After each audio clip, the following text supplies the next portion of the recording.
Alright, what's up? We're back in the garden, and now that we got that silly disclaimer out of the way, let's go over what we're going to be doing in this video. In my last video, I swapped out my old grow light in the greenhouse for something a bit bigger, and I mentioned how I was going to be reusing my old grow light for an indoor grow starting soon, so that's what we're going to be starting here. So starting off, I'm just going to be going over my soil mix for the indoor grow. And my soil mix here is going to be a little bit simpler than what I did for the greenhouse, just because I'm going to be basically recreating what has worked really well for me in the past. And basically because I haven't grown indoors in a few years, I just wanted to keep it as simple as possible. And as you can see here, we're once again starting off with hydrated coco coir as our base. Coco coir is a great base substrate because it's so light and fluffy.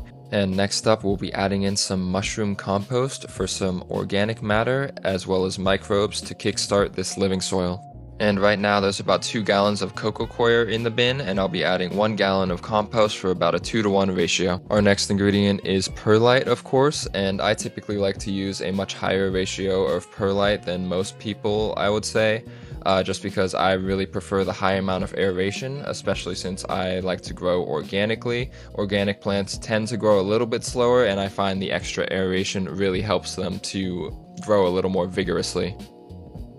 Next up is our all-purpose fertilizer from Espoma, our plant tone, which has an NPK of 533, a little bit heavier on the nitrogen, so this should be great for good vegetative growth in the early stages. And of course, we just want to make sure that we mix it up really well, and this is our final result.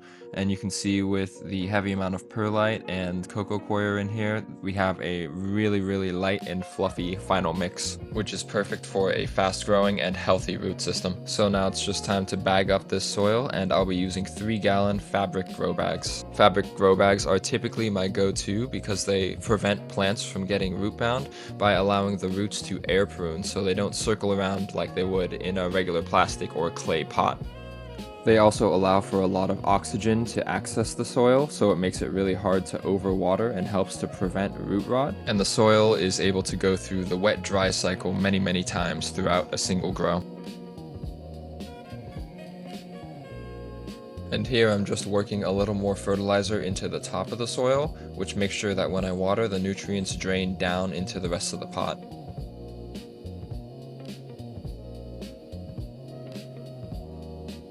And here's our finished product with the pots. I made sure to fill them just underneath the grommets here, which I'll be using to train the plants using plant tie downs.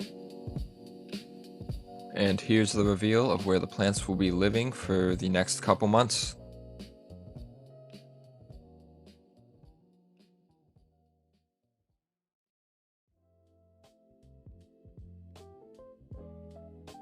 So to give a quick tour of the grow space, we'll start off with our grow light. This is the same grow light that you just saw me take out of the greenhouse in my last video, and it is a full spectrum light. It only has half the diodes on right now though, but it does have cool white, warm white, reds and blues, infrared and UV light.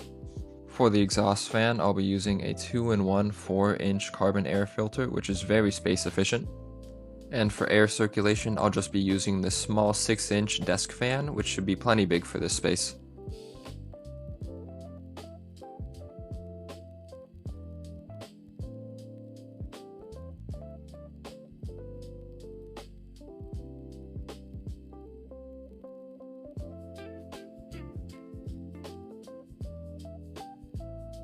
And for our seeds, I will be growing Bangkok Lemon Autoflower seeds by Purple City Genetics. And truth be told, I wasn't too picky with what strain I was going to be growing here because, like I've said in previous videos, I actually don't smoke or use marijuana in any way anymore. I'm just growing these autoflowers, 1, because I just love growing, and 2, because I wanted something that would stay relatively small in this small desktop grow tent.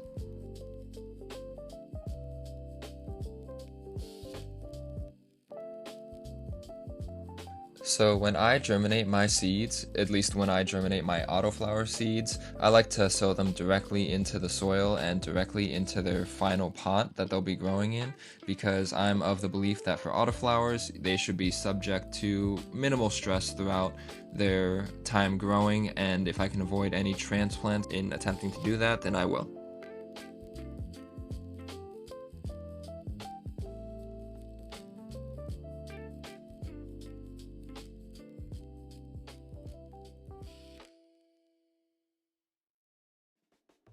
So now all we got to do is give a quick mist to the surface of the soil to start that germination process, and then close the tent up and wait. Now you might have noticed that I don't use a germination mat, and in this scenario that's just because I will already have the light running on an 18/6 light schedule, and that provides plenty of heat for the seeds while they germinate. And I just want to say a quick thank you to anyone who may have made it through the whole video. Definitely means a lot, and I really hope you're enjoying the content that I'm putting out. So stay tuned, and thanks for watching.